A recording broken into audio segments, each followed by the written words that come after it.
I'm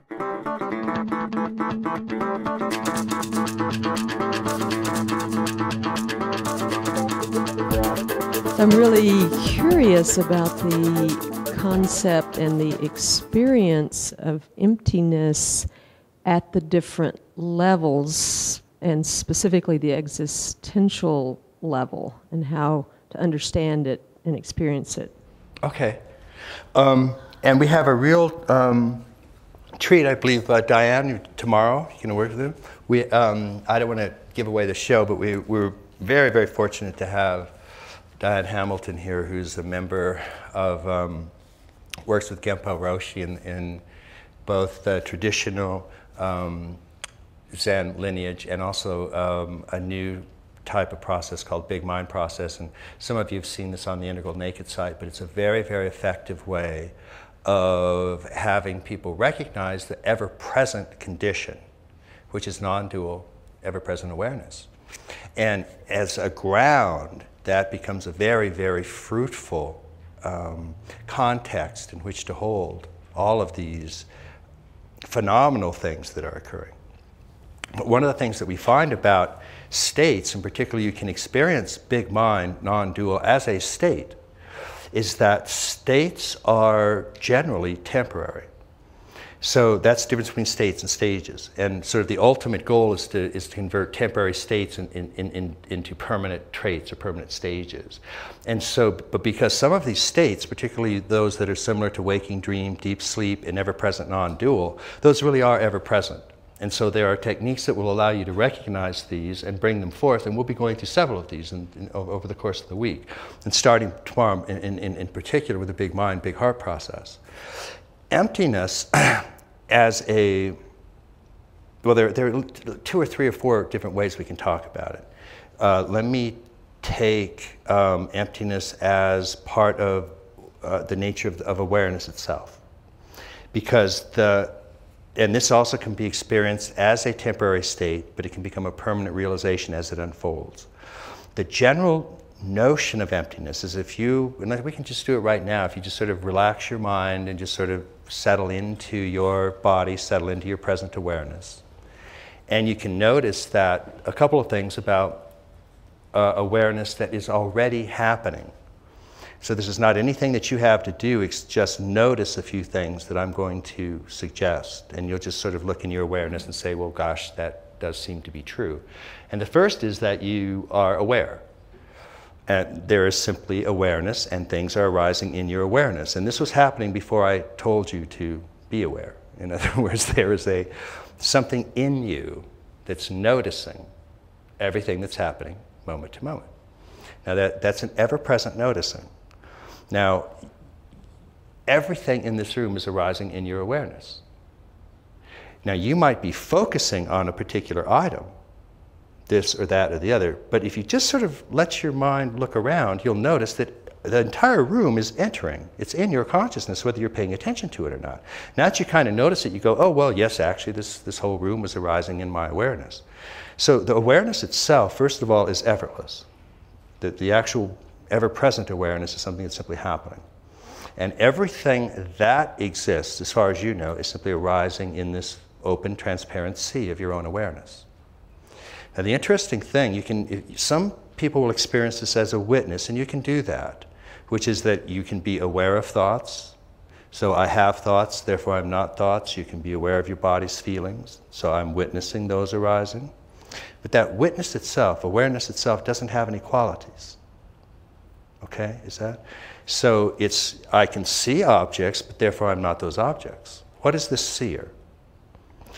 And if it's anything that I can see, that's just another object. So if you're really pushing back to pure emptiness, and you're aware of a couple of things. One, you're aware of me talking spontaneously. You don't have to make any effort to hear my voice. You're then maybe aware of the room. You can see me, you can see other people. If you get closer, you're aware of your own body. That which sees your body, okay, is not your body. There's something in you that sees your body. There's something in you that's aware of your thoughts. That witness, that ever-present awareness, doesn't have any qualities at all.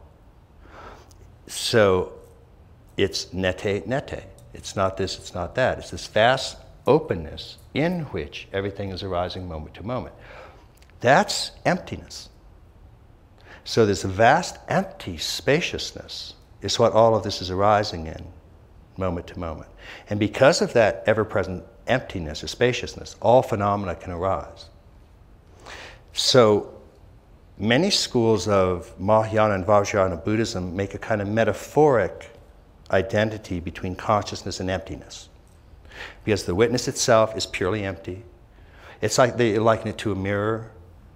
So the mirror itself doesn't have any qualities, but it reflects qualities. But you can feel that right now. You can feel that in your awareness. So it's a completely clean and free and open spaciousness in which all of this stuff is arising. And it arises, it stays a bit, and it goes. And all of the objects that you were aware of yesterday, they've come, they've stayed, and they've gone. And these objects you're aware of right now, they're going to come a bit, they're going to stay, and they're going to go. One thing won't change. There's that ever-present I amness. That ever-present awareness. That's what you are. And that's emptiness. So if we make, again, just that little bit of an equation between emptiness and witnessing and consciousness, then even Atman, that's the spark of awareness present in any sentient being going all the way down to atoms. So atoms have a little bit of prehension or feeling or awareness, and worms have a little bit of that, and then by the time you get to humans, we start to go through stages of development. And each stage of development, in a sense, is a bigger space where you can recognize emptiness. So by the time you get to the existential level, or the centaur, or yellow, or turquoise, mind, the structures of mind have become so large that you can start to recognize very complex systems. But it's still arising that emptiness of your own moment-to-moment awareness.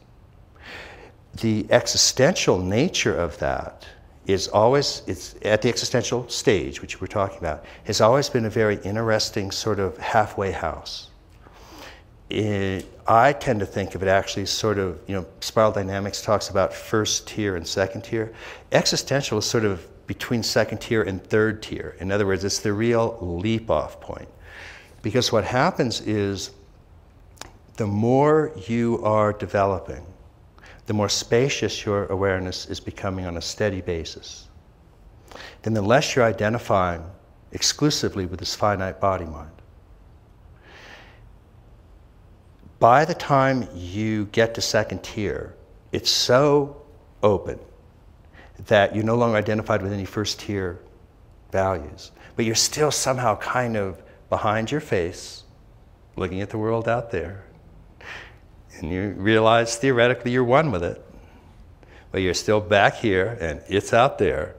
And you have none of the safeguards of the first tier.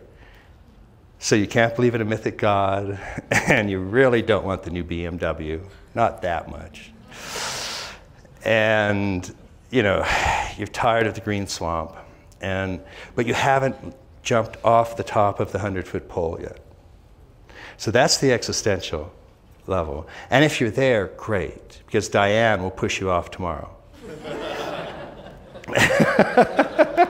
But that, and Zen has, there are a couple of wonderful koans and sayings that Zen has. The most famous is body-mind dropped. And what that really, in that sense, means is the last sense that you are exclusively tied to body-mind. And then all of a sudden, that ever-present emptiness in which all of this is arising, you're not just behind your face looking at it. All of a sudden, you realize that you are everything that's arising moment to moment. Because that's all you're aware of right now, is all of this is arising in your consciousness. So even if you're looking at the mountains out there, they are in your consciousness. So that's why Zen will say, drink the Pacific Ocean in a single gulp.